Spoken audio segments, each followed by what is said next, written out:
From the world's most volatile region, conflicts over faith and boundaries. Stories of death, destruction, despair, and hope. WION brings you to the heart of the action. Incisive analysis, unrivaled perspective, and exclusive ground reports.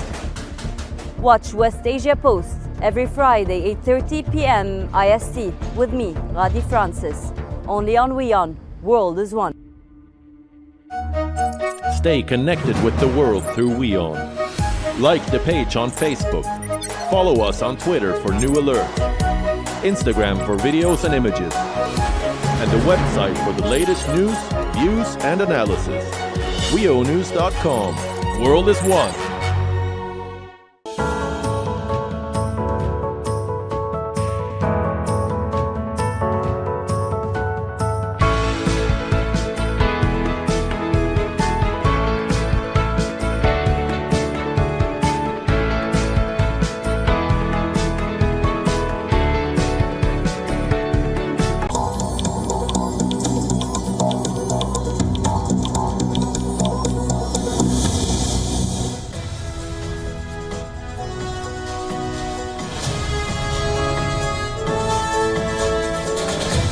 Hello and welcome. You're watching Gravitas with me, Priyanka Sharma. Here's our lineup for tonight.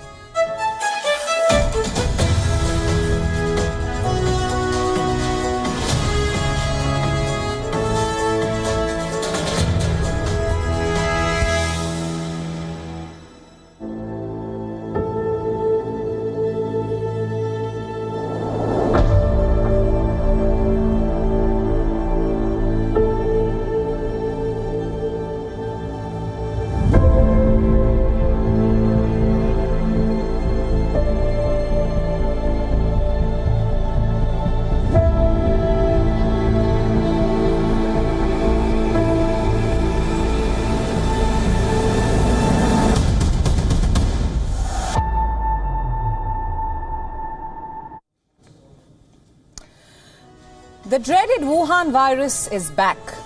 China has unleashed another wave of the deadly virus on the world. Yesterday I asked the question, is China infecting the world again? Today I have data and visuals to answer this question. While China continues to downplay the virus, it's promising to make travel more convenient. What does that mean?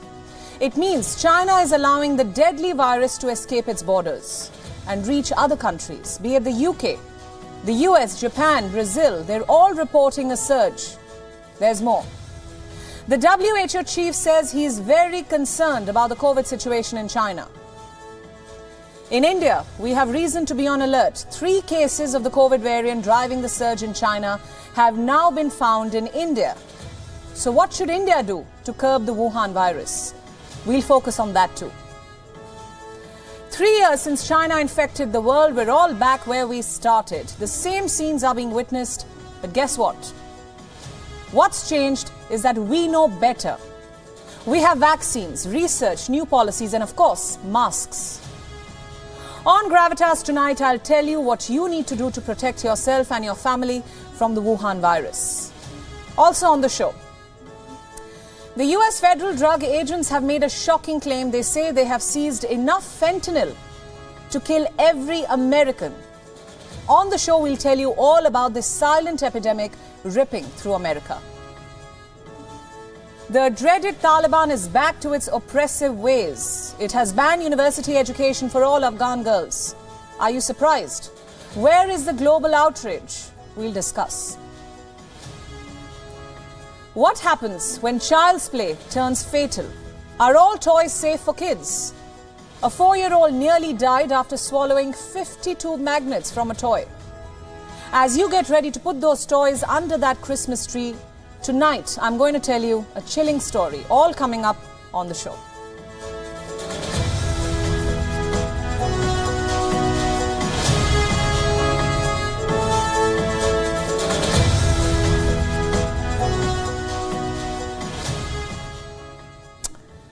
I begin the show tonight with a warning, a life and death warning.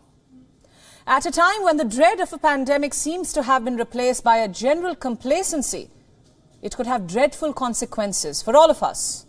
First, A warning from the World Health Organization. It says the COVID pandemic is not over. Fresh waves of the Wuhan virus are sweeping through China, and they have put the world in peril yet again. And guess who has issued this warning? The one and only Dr. Tedros, the chief of the global health body, once accused of being too China-friendly. Let me now directly get to what he has said. I'm quoting. We have come a long way in bringing the pandemic under control, and we are in a much better position, but the pandemic is still not over. 10,000 people are dying from the virus every week. The warning may be aimed at the world, but we all know which country is responsible for the return of the angel of death, the country which gave us this virus in the first place. China. Its lethal wave could soon spill over if we continue to remain complacent. On the show, we've been discussing the predictions. We've been talking about the projections. We've been deconstructing the numbers. But tonight, I want to take you through some videos. Videos that China will never show you. They tell you the true scale of this surge. The first one is this one from Sichuan. It shows the moment a doctor suddenly falls unconscious and lies slumped on his chair as his colleagues rush to help. Watch this.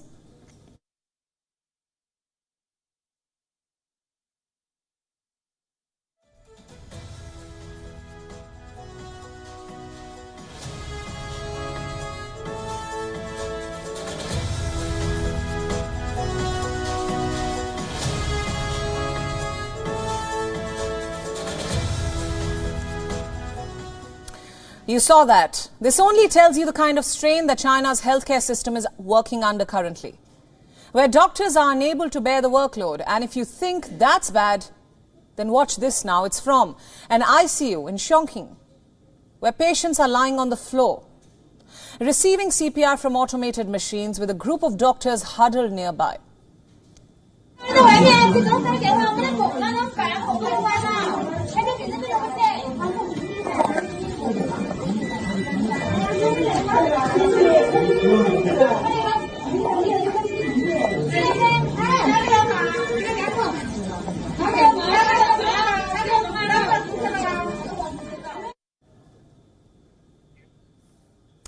Then we have this video. It's from an emergency room in Tianjin. Just look at the number of people present. It's a completely packed room with some people attending the patients themselves.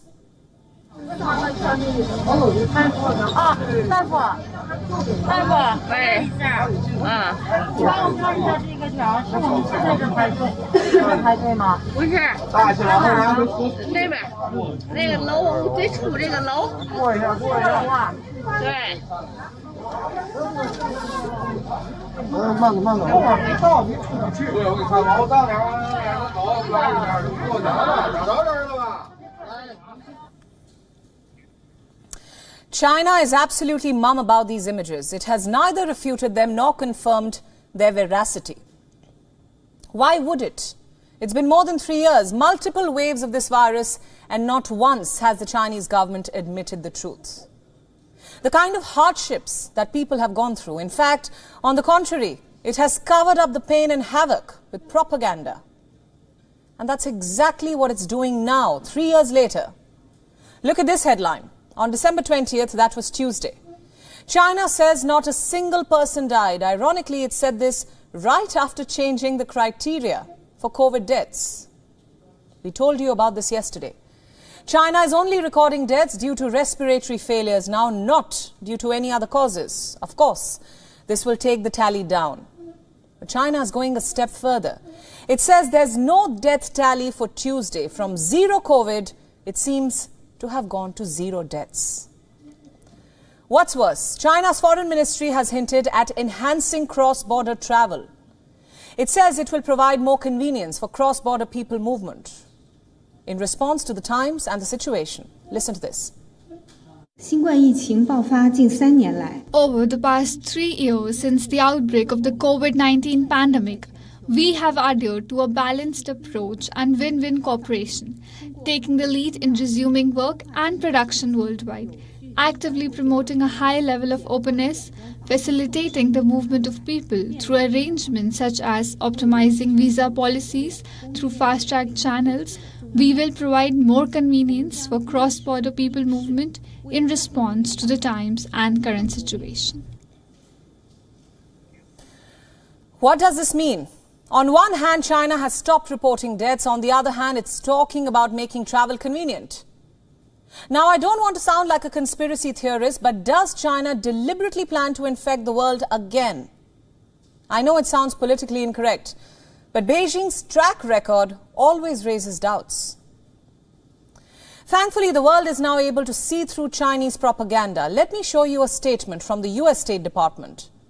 It says it hopes to see China defeat the virus soon because it doesn't want to see deaths anywhere. Exact words spoken. Listen in. The United States joins the rest of the world in hoping to see the PRC defeat this outbreak and to get COVID under control. That, of course, is the case because we don't want to see death or disease spread anywhere. We also know that whenever the virus is spreading anywhere widely in an uncontrolled fashion, it has the potential for variants to emerge. We've already seen firsthand the cost of variants that have mutated and that have spread around the world. But third, we also note that what happens in China does have implications for the global economy. And it's important not only for the PRC, but also for the continued economic recovery of the international community that the PRC is in a position to get this outbreak under control. We believe in doing so. The warning is timely because COVID cases are rising across the world. Just look at this map. As I speak, infections are surging in 5 other countries: Japan, South Korea, the UK, the United States and Brazil. Let's now look at how they're faring one at a time. I'll start with Japan. According to reports, it has logged more than 1 million new cases in the past week. 1,046,418 new cases to be precise.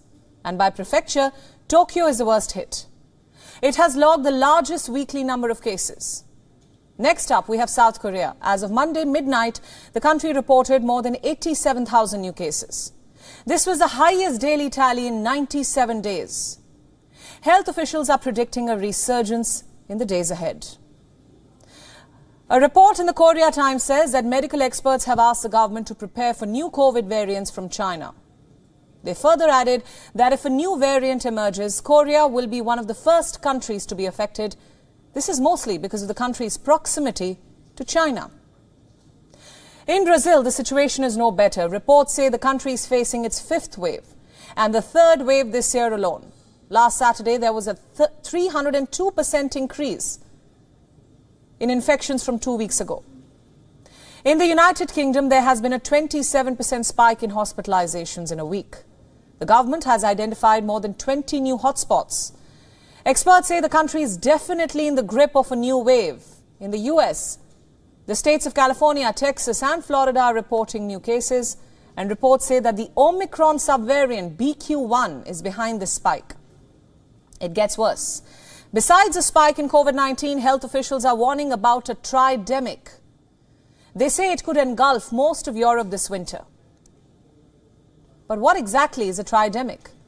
Well, in simple terms, it is a triple threat of COVID-19, influenza and RSV, the new kind of virus that we're talking about.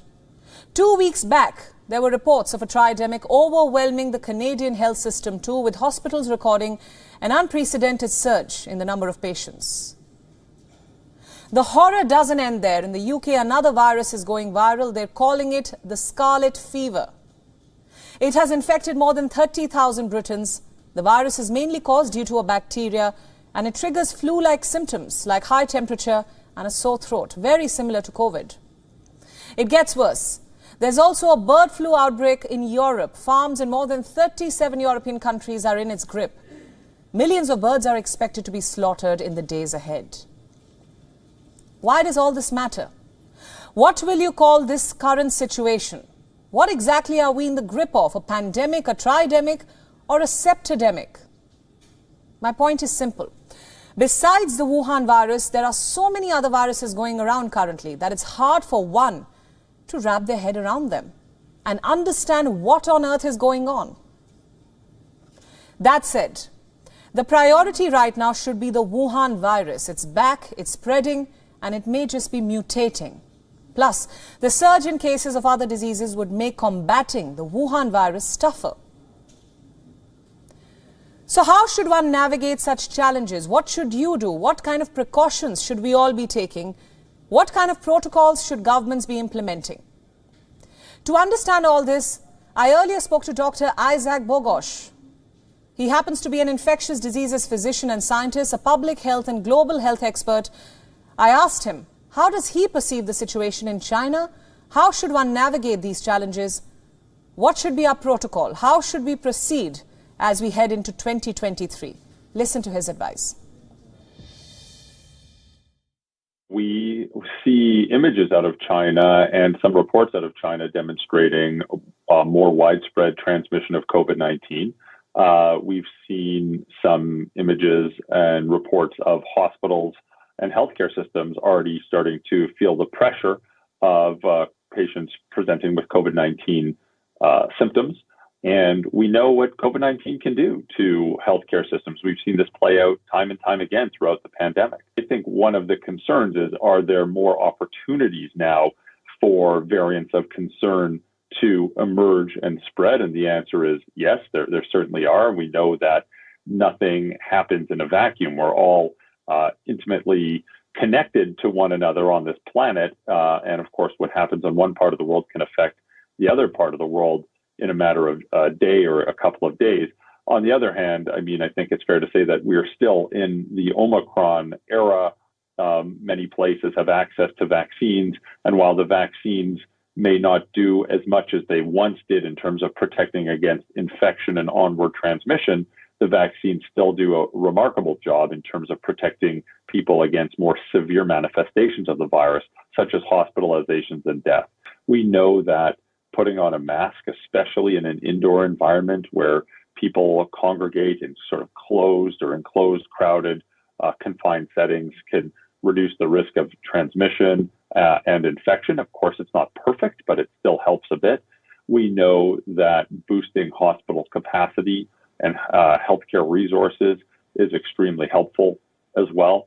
And we can create safer indoor environments as well by improving air circulation and ventilation to create safer indoor spaces. Not one of these measures is going to be perfect, but when you combine many of these measures together, you can take the edge off a wave and create a safer place, and also be able to care for a population better who are ultimately, some might need healthcare attention.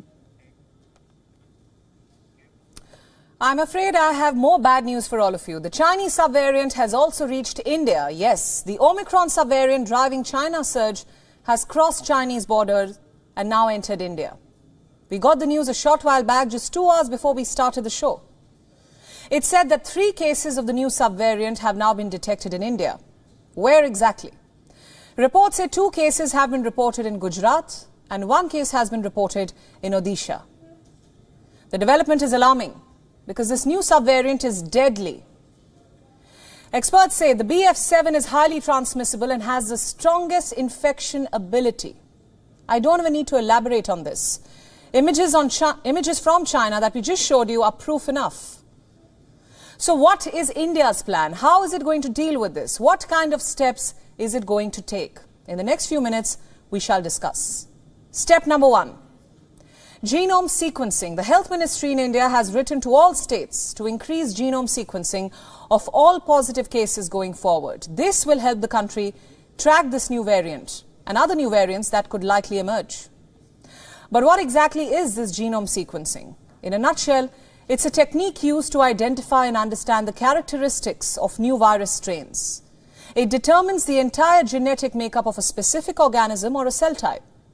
It can also be used to find changes in areas of the genome which help scientists understand how viruses evolve. It's crucial at this stage. So all Indian states have been asked to step up this technique, and reports say the Indian SARS-CoV-2 Genomics Consortium will look after it. This body is essentially a consortium of more than 50 laboratories. They monitor genetic variants in COVID-19 variants. And the centre says that all samples of positive cases should be sent here every day. So that's step one. And step two is a face mask advisory. Yes, it's back. It has been reactivated. The centre has asked people to mask up in crowded areas. However, there are no changes in advisories in public gatherings or the guidelines for international travel. But that's as of now. Remember, it's a fast evolving situation. Step three, strengthen surveillance. The Health Ministry has directed all departments to hold regular review meetings on the situation vis-a-vis blocking incoming cases, laying down guidelines for travel and consulting experts on newer variants. So these essentially are the three big steps that India is taking. India is being proactive. It has the clear intention and mandate of keeping the virus in check. Which brings us to a new question. What exactly is the COVID situation in India right now? Let's take a look at the numbers. In the last 24 hours, India has reported just 129 fresh infections. The active number of cases stands at 3,408. And just one death was recorded in the last 24-hour period. Now, that indicates that the situation in India is currently well under control. There is no risk yet and no need to panic. But I want to stress, caution is required. If the situation escalates, how prepared is India to deal with it? Well, to start with, India has administered more than 2.2 billion doses of COVID vaccine so far. The country has also survived 2 lethal waves of this virus. So if you look at the number of people vaccinated, almost 70% of the country's population is fully vaccinated. And more than 75% of the population has received at least one dose. What this implies is that India is in a way equipped, better equipped, I would say, to deal with the situation. That said, in China, reports are doing the rounds of a 4th shot, mostly for seniors to cope with the new wave. So now, let's assume the situation arises in the country. Does India have enough vaccines? In October this year, the Serum Institute of India said it had to destroy 100 million doses because they had expired. And in December last year, the firm stopped producing Covishield due to low demand. So should we be worried if the situation gets out of control, especially given what's happening in China? No. That's what Adar Poonawala says, the CEO of the Serum Institute of India. He says there's no need to panic as vaccination coverage in India is excellent. So why am I telling you all this? To put it simply, the Chinese virus may have reached India, but there's no need to be alarmed yet. All you have to do is follow the protocols, abide by the guidelines. We just listed out some of them. Take all precautions, and above all, it's time to say that again, mask up. Now, as the Wuhan virus continues to spread, another epidemic is gripping America. The opioid epidemic. It has been growing since the last decade, but now it has entered its most dangerous phase. America's Drug Enforcement Administration has made some shocking revelations. Drug agents have seized nearly 4,500 kilograms of fentanyl this year. Listen to the amount now. The amount is enough to kill every single American. Think about that. All 330 million of them. Let's understand what fentanyl is. It is a synthetic opioid which was developed as a painkiller nearly 60 years ago. It is usually given to cancer and surgery patients. One of the biggest dangers of fentanyl is its potency. It is up to 50 times stronger than heroin. 50 times. And twice as potent as morphine. Let me give you a clearer picture. Fentanyl is so powerful that a lethal dose can fit on the tip of a pencil. 2 milligrams of this drug is enough to overdose. In recent years, fentanyl has become one of the leading causes of deaths in the United States. More than 100,000 Americans died of drug overdose last year. Synthetic opioid overdoses have claimed more lives than the US soldiers killed in the Vietnam, Iraq, and Afghanistan wars combined. And more than 88% of those overdoses were linked to fentanyl. Let that sink in. Fentanyl has become a cheap street drug. Dealers sell it straight to earn more profit. But things started getting murkier. In 2013, the number of fentanyl overdoses began to climb. Why? You see, traffickers started mixing it with other drugs such as heroin and cocaine. They use fentanyl to strengthen other illicit drugs or to stretch their stockpile. It is also used to make counterfeit versions of other frequently used and abused prescription drugs, especially on the black market. Adderall has been the most common one. Their aim is to boost sales by getting the users hooked. Users don't even know that they are consuming fentanyl. Many get addicted without realizing. They didn't know that the sleep that followed the high could be permanent. The US Drug Enforcement Administration has cracked down on the booming opioid industry now, and millions who had become addicted to prescription pain pills suddenly found it difficult to get them.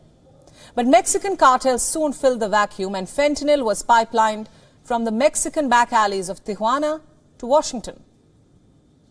Before Mexico, illicit fentanyl was shipped from China. Much of it was ordered through the dark web and concealed in small parcels sent through mail.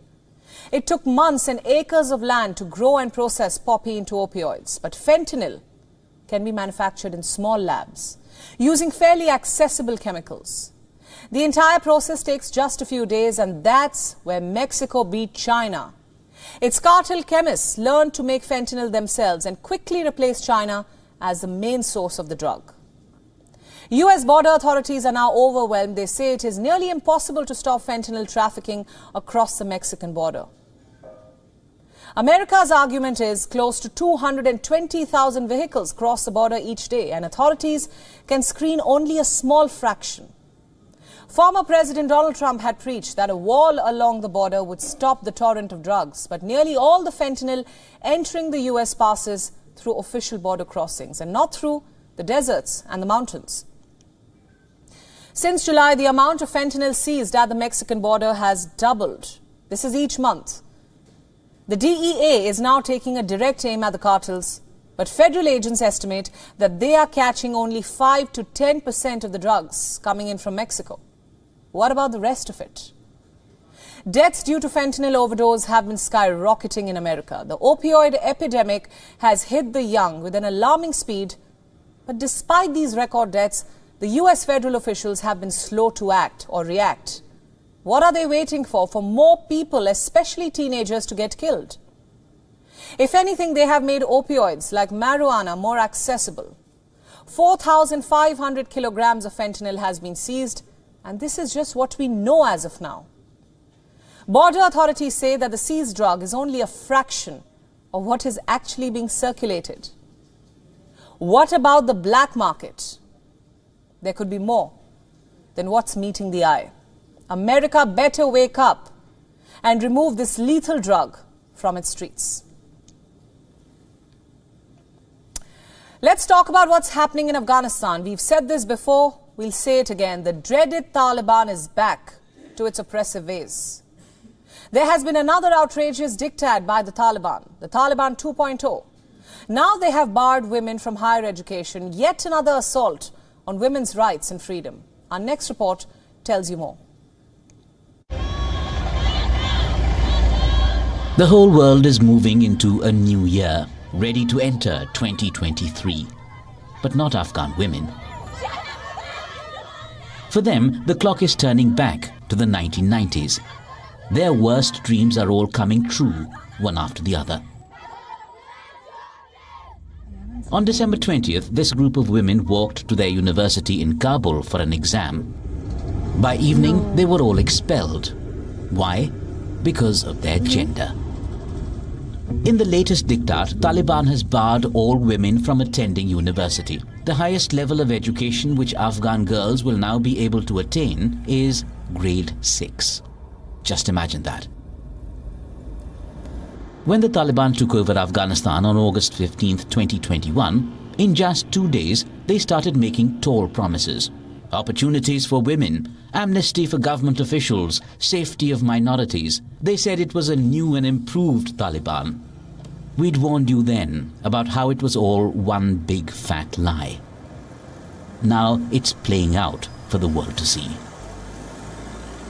The Taliban said exactly what the international community wanted to hear. They said women will work, women will play an active and inclusive role. A year and a half later, this is what is left of those promises. No education for women, no jobs, no freedom to work. The return of the all-enveloping cloaks. No freedom of movement. Parks and gyms out of bounds for women. Women can no longer travel long distances alone. No say, no voice or choice. Women are being publicly flogged. A murder of freedom and democracy. Decades of progress, all undone in a few months. Let's rewind a bit. For Afghan women, it hasn't always been this way. Until the conflict of the 1970s, the 20th century had seen relatively steady progress for women's rights in the country. Just see these visuals. Can you believe this is Afghanistan? Women had the freedom to wear whatever they wanted to. Cinemas, universities, all of it was accessible for them. But during the coups and Soviet occupation in the 1970s, and then under the Taliban rule in the 1990s, women lost everything. They were essentially invisible in public life, imprisoned in their homes. Today, when the Taliban is back in power, all that they wanted was food, work, and education. Is that too much to ask for? Well, under the Taliban, yes. We must give credit to the Afghan women because they fought this time. They pushed back and protested against the regressive laws. Voices of dissent crossed borders. But soon they were silenced with guns, flogging and other punishment. When it comes to women's education, allow us to expose the duplicity of the Taliban leaders. This is Qalandar Ibad, the health minister of Taliban in Afghanistan. He has ensured that his daughter completes her medical education. Sources say she now works as a doctor in Islamabad. This is Suhail Shaheen, Taliban's spokesperson. Two of his daughters study in state-regulated schools in Doha. The older daughter even played football for her school team. And this is Deputy Foreign Minister Sher Mohammad Abbas Stanikzai. His daughter has completed her medical education in Doha. Sources say over 24 top Taliban leaders are educating their daughters at schools in Doha, Peshawar and Karachi. Not under their watch. Mind you, we're not opposing the girls being educated here. But what about nearly 20 million women in Afghanistan? What about those girls whose dreams are dying young? The world stands silent on atrocities against women of Afghanistan. Global powers that were once calling out loud the Taliban's actions seem to have turned their faces away when it comes to women's rights. The US has condemned Taliban's latest diktat and has warned of costs. The Taliban should expect that this decision, which is in contravention to the commitments they have made repeatedly and publicly to their own people, will carry costs, will carry concrete costs for them. But is condemnation enough? We've heard this warning from the US before. What about action? Washington clearly hasn't cut off ties with the Taliban. Negotiations and dialogue continue. Yesterday, 2 American nationals were released by the Taliban in what appears to be a goodwill gesture, which means diplomatic channels are certainly up and running. So what we feared when the Taliban took over is actually happening. World leaders have moved on from Afghanistan.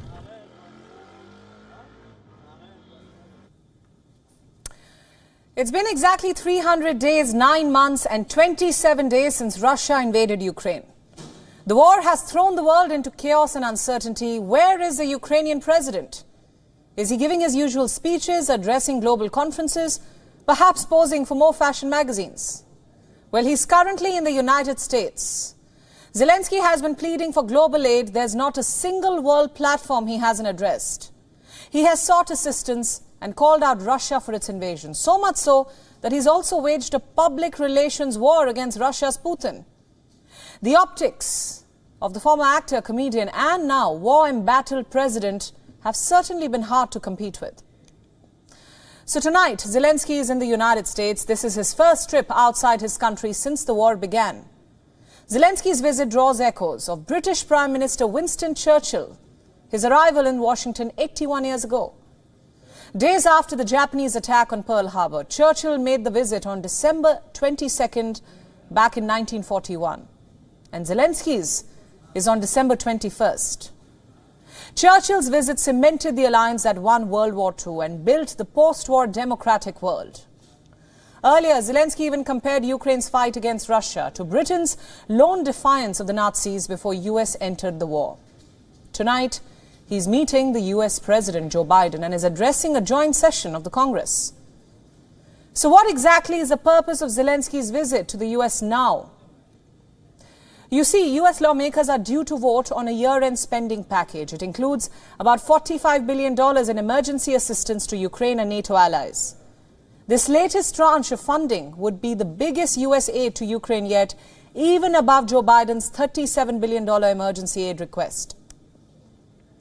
Biden is also likely to announce an additional $1.8 billion security assistance to Ukraine. This also includes the coveted Patriot missile systems. With this, Washington says it is going in for the long haul to support Kyiv. But for how long can it do so? Some, especially Republicans, are questioning the price of the war. Republicans set to take over the House majority in the new year, adding to the list of challenges for Joe Biden. The US taxpayers are now facing high inflation, and Biden is staring at, of course, the presidential elections in 2024. So is all hunky-dory between Biden and Zelensky as of now? Remember the time when Biden lost his cool while on the phone with Zelensky back in June? The Ukrainian president reportedly asked for more military aid. Joe Biden reportedly lost his temper, raised his voice and said, "Show a little more gratitude." That statement sums up the relationship between the two.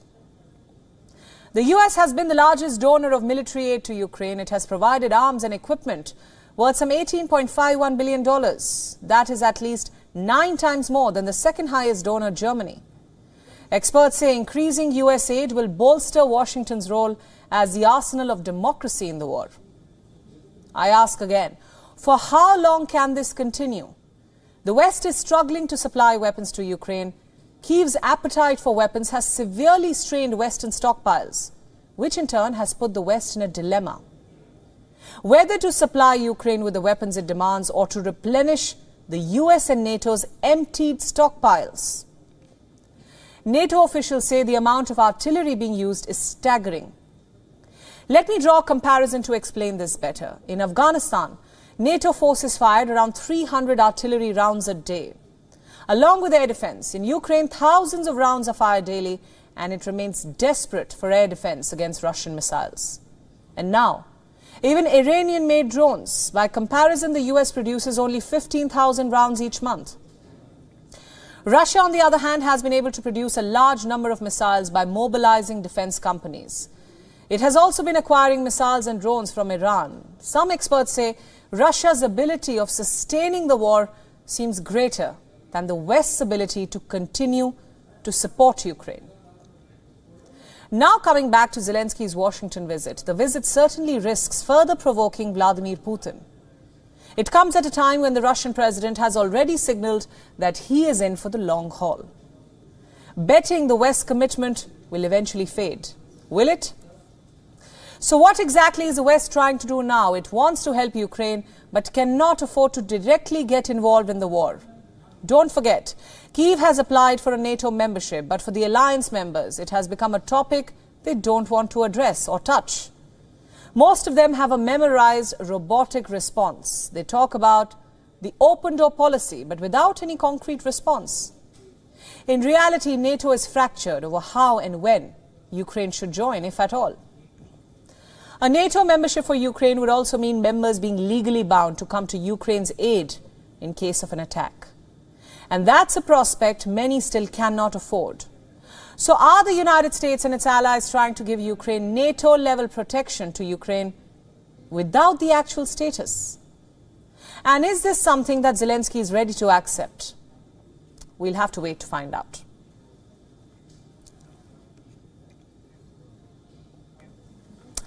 What does your toddler want for Christmas? My guess is it's not a book. Possibly not building blocks or even some fancy piece of clothing. It's probably made of plastic. It probably has plenty of lights and motion sensors. It could be her favorite superhero or Disney character. But I have a scary story for you tonight, which may make you wonder, are all toys safe for children? Christmas is around the corner. Whether you believe in Santa or not, your kid is probably drawing up a list of toys, and you're going to cave in to all the demands. After all, who wants tantrums in the holiday period? But what if child's play turns fatal? Look at this headline. It gives you the chills. A 4-year-old nearly died after swallowing 52 magnets from a toy. 52 magnets. Why were they there inside the toy? How did they come apart so easily? How was this safe child's play? These are questions which only the toy maker can answer, perhaps. This is a Christmas horror story coming from Wales. Let me tell you why. The 4-year-old swallowed 52 magnets from a toy. Doctors had to remove his appendix. They had to cut his bowel in 5 places where the magnets were trapped. Imagine the agony of the child and his parents, who thought that it was just another harmless toy.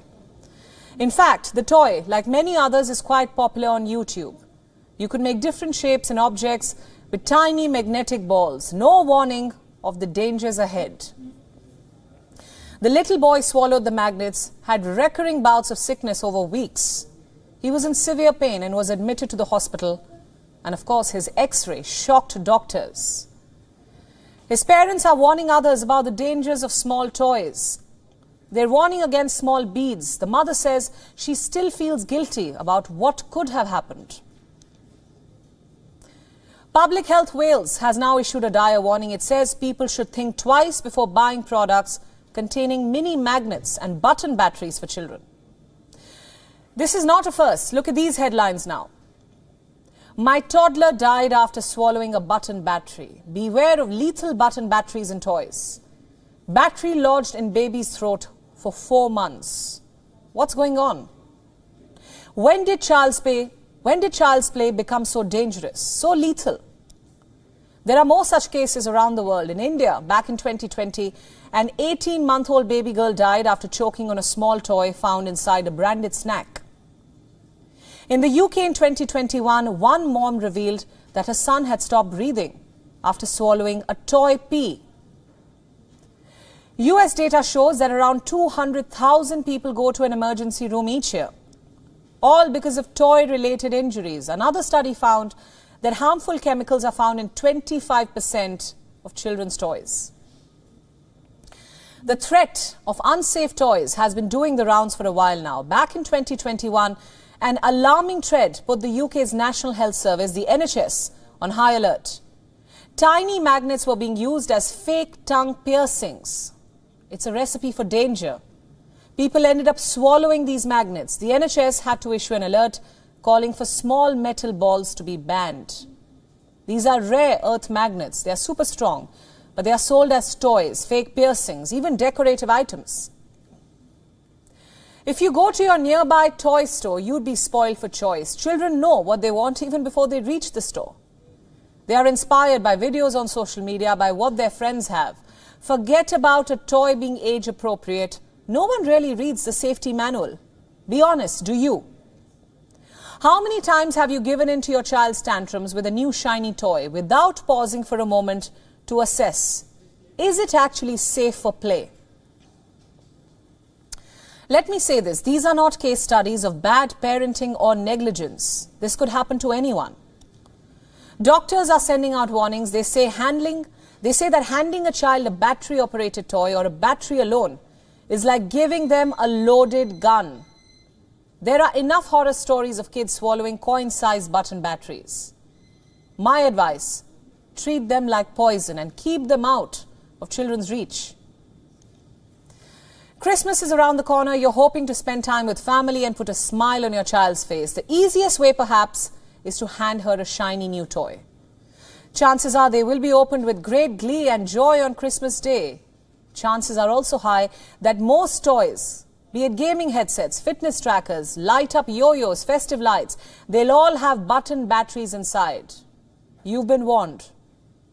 How about saying no to toys this Christmas and instead opting for experiences, for family time? Undivided attention for your kids, bedtime stories without any beeps from your smartphone. Child's play which involves an adult becoming a child. You'll be surprised to see how happy that can make your child.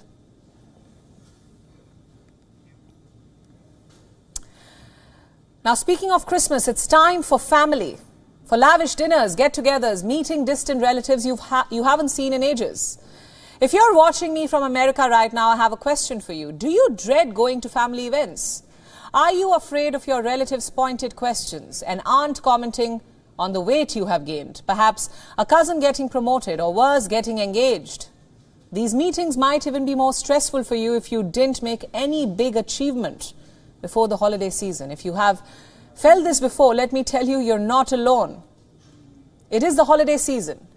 Festivities in the air, airports and train stations are crowded as people rush to visit their families. There is excitement. It is palpable. Guess what? A survey of 2,000 American citizens suggests that Americans might not be as excited to see their relatives. According to the poll, Americans cannot stand their families for more than 4 hours at a stretch. 75% of the respondents hit a point at the gatherings when they needed time away from their family. 25% resorted to hiding in a relative's house to take a moment of peace, while 37% found family get-togethers so unbearable that they cooked up stories to leave the house. I'm not making this up. And I have a feeling we've all been there. So let's not judge them. You see, there is a delicate balance between wanting to spend time with family and also needing a bit of space. Both things go hand in hand. As long as your family members respect your personal space, things are hunky-dory. But we all know that one overbearing uncle, that gossip-hungry aunt who oversteps boundaries, that might be a price you pay for the delicious Christmas feast. A majority of Americans believe that it's important to spend holidays with family, to take out time for them and appreciate them. But almost half of them admit that it is also a stressful experience. Let's see why. The top concern is a lack of privacy. Any small nephew or aging grandma can barge into your room at any time. And we all know how curious kids make a beeline for your phone, for games on your phone. Would you be okay with some kid hijacking your phone? Another reason is family getting on your nerves and the never-ending drama between some family members. Dinner table conversations usually have a way of encroaching your personal space. Some Americans also feel that they are imposing when they stay on at the relative's place, when others find these gatherings too loud, especially if you have a newborn in your family. However, some Americans admit that staying with their family is cheaper and more convenient, and due to those reasons alone, they agreed to put up with intruding relatives and even noisy children. Now, this survey focuses on Americans, but you could be watching me from anywhere in the world. Don't you feel the same? It's 2022. There's no shame in admitting this. Are we still naive enough to be forced into family dinners which just don't seem like a good time anymore? The holiday season is a time to spend with family. I'm not debating that. Give time to your loved ones if it gives you happiness. But don't let any random aunt, cousin or uncle make you feel bad about how your year went by. Don't let your parents or your partner make you feel incompetent. So what would you do if you have the choice? Shell out money to stay in a hotel amid the sky-high holiday prices? Or say goodbye to your personal space to save some bucks? Write to us and let us know. And on that note, it's time now to take a look at what's making news around the world in Gravitas Global Headlines. India's government has asked the country's states to keep a sharp lookout for any new variants of the coronavirus and urged people to wear masks in crowded areas. Striking ambulance workers in England and Wales man picket lines, escalating a pay dispute between the government and a host of public sector staff. Iran's Supreme Court orders retrial for a young Iranian sentenced to death for his part in protests over the death of Mahsa Amini. President Putin inaugurates natural gas field in eastern Siberia that will allow Russia to increase its exports to China amid soaring tensions between Moscow and the West. Elon Musk says he will quit as Twitter CEO once successor is found.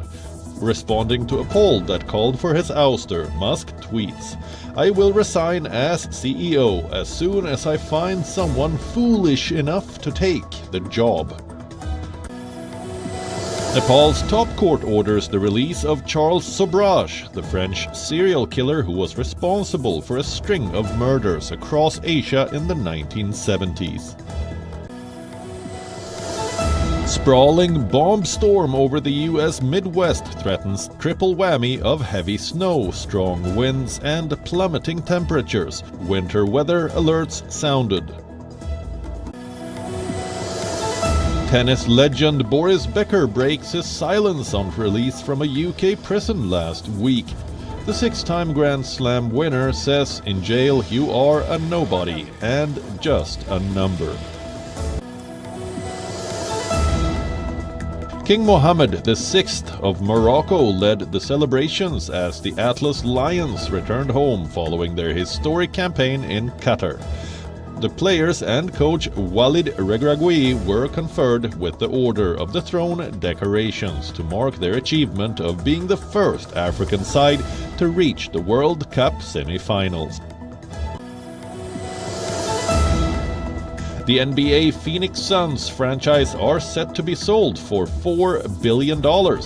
Mortgage executive Matt Ishiba is set to buy the Suns as well as WNBA side Phoenix Mercury from the embattled owner Robert Sarver. This is the most expensive deal in NBA history. And that's a wrap on the show tonight. Thanks for watching with me, Priyanka Sharma, leaving you as always with Gravitas Images. Look at that, beautiful, perfect. Look, these numerals are going to be here until December 23rd, so we...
बचपन जिंदगी में सिर्फ एक बार आता है, उसे खुल के जीने दो, दाग लगने दो। दीवारों पर लगाए ना Berger easy clean paint, no दाग नो धब्बा, only beautiful walls.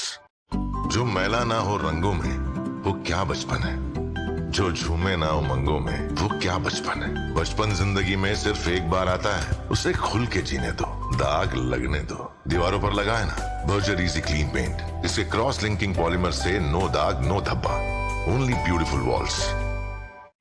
The stress of our world can take a toll on our physical and emotional health. Here, in New York's Catskill Mountains, lies a luxurious place of healing called WION Wellness Center.